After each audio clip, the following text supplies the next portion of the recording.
शीर्षक एक ही ज्योत अनेक रूप। आज आरव का 10वां जन्मदिन था। सूरज की पहली सुनहरी किरण ने जब उसके कमरे में दस्तक दी तो वह सिर्फ उत्साह से नहीं बल्कि एक गहरी जिज्ञासा से भरा हुआ था। नए वस्त्र पहनकर वह अपने पिता के साथ मंदिर की ओर निकल पड़ा। रास्ते का नजारा आज कुछ अलग ही था। उसने देखा कि एक वृद्ध व्यक्ति बड़ी श्रद्धा से गाय के माथे को चूम रहे हैं। कुछ दूर एक महिला पीपल के विशाल वृक्ष को अपना रक्षक मानकर उसे जल अर्पित कर रही है। मंदिर की सीढ़ियों पर खड़े पुजारी जी तांबे के पात्र से सूर्य देव को अर्घ्य दे रहे थे। आरव यह सब देख रहा था। उसकी आंखों में सवालों का एक समंदर था। उसने अपने पिता का हाथ पकड़कर धीमे से पूछा, पापा, क्या यह सब भगवान हैं? ये पशु, ये पेड़, ये सूरज और चांद, हम इनकी पूजा क्यों करते हैं? क्या हम सब अलग नहीं हैं? पिता ने उसकी आंखों में चमकते सवाल को देखा और मुस्कुराकर बोले, आरव, यह सवाल ही तुम्हारा आज का सबसे बड़ा उपहार है। चलो आज इस रहस्य की खोज हम साथ मिलकर करते हैं।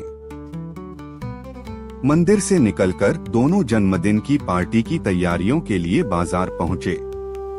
रंग बिरंगे गुब्बारे और मोमबत्तियां लेने के बाद वे मां की फरमाइश पूरी करने एक दूध की डेयरी पर गए। आरव ने देखा कि वहां कोई पनीर ले रहा है, कोई ताजा दही मांग रहा है, तो कोई मक्खन के लिए कतार में खड़ा है। आरव ने चौंक कर कहा, पापा, यहाँ तो सिर्फ दूध की बड़ी बड़ी केन रखी हैं, फिर ये सब अलग अलग चीजें कहाँ से आ रही हैं?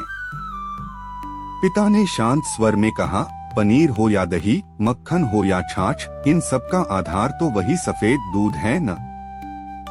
वे आगे बढ़े। आरव ने अपनी पसंद की मैंगो आइसक्रीम का आनंद लिया और फिर एक मिठाई की दुकान पर रुके जहाँ ताजा मिठाइयाँ बन रही थीं। वहाँ भी एक दूध वाला अपनी गागर से दूध उड़ेल रहा था। आरव अचानक ठिठक गया। बाजार का शोर जैसे थम गया और उसके भीतर एक बिजली सी कौंधी।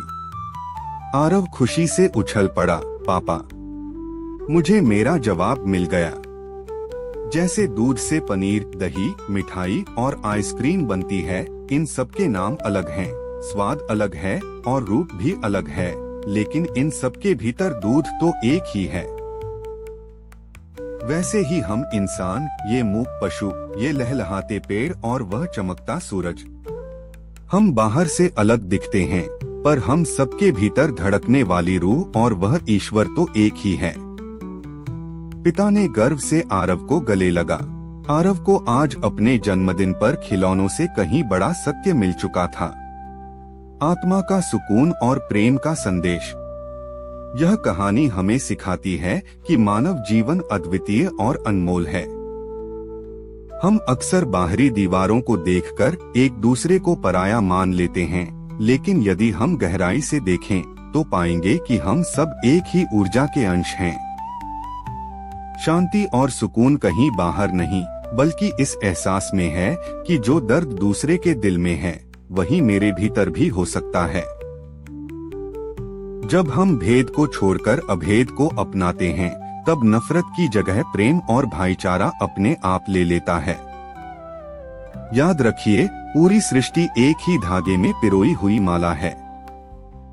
आपके लिए एक विचार, अगर हम हर चेहरे में खुद का ही अक्स देखने लगें, तो क्या इस दुनिया में नफरत के लिए कोई जगह बचेगी?